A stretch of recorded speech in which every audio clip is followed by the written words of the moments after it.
ఈరోజు తెలంగాణ తెలుగుదేశం పార్టీ నారా చంద్రబాబు నాయుడు మా జాతీయ అధ్యక్షుడైన ఆయన పుట్టినరోజును సందర్భించుకొని ఇక్కడ మనం ఘనంగా ఏర్పాట్లు చేసుకోవడం జరిగింది. ఇక్కడే కాదు, రాష్ట్రంలోనే కాదు, తెలంగాణ రాష్ట్రంలో కాదు, ఆంధ్ర రాష్ట్రంలో మరి జాతీయ స్థాయిలో కానీ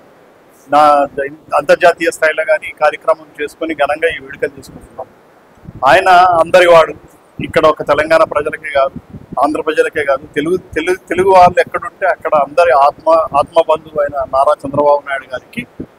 మా తెలంగాణ తెలుగుదేశం పార్టీ తరఫున కూడా ఇక్కడున్న నాయకుల తరఫున, కార్యకర్తల తరఫున, అందరి తరఫున మా జన్మదిన శుభాకాంక్షలు తెలియజేసుకుంటూ వచ్చే ఎన్నికలకు, మున్సిపల్ ఎన్నికలకు కానీ, పంచాయతీ ఎన్నికలకు కానీ, అన్ని ఎన్నికలకు కూడా మేము సంసిద్ధమై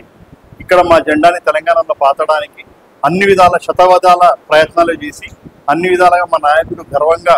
తెలంగాణ తెలుగుదేశం పార్టీ వైపు గర్వంగా చెప్పుకునే విధంగా మేము ముందుకు పోతామని, దాంట్లో భాగంగానే నన్నూరు నర్సిరెడ్డి గారు కానీ, బక్కన నరసింహ గారు కానీ వారి ఆధ్వర్యంలో ముందుకు పోయి ఈ కార్యక్రమంలో అన్నింటిలో జయప్రదం చేసి మేము తెలంగాణలో తిరిగి తెలంగాణ తెలుగుదేశం జెండా పాతామని ఈ విధంగా తెలియజేసుకుంటూ కానుగ్గా నారా చంద్రబాబు నాయుడు గారికి తెలంగాణలో సర్పంచులను, కార్పొరేటర్లను, కౌన్సిలర్లను కానుగ్గా ఇస్తామని చెప్పి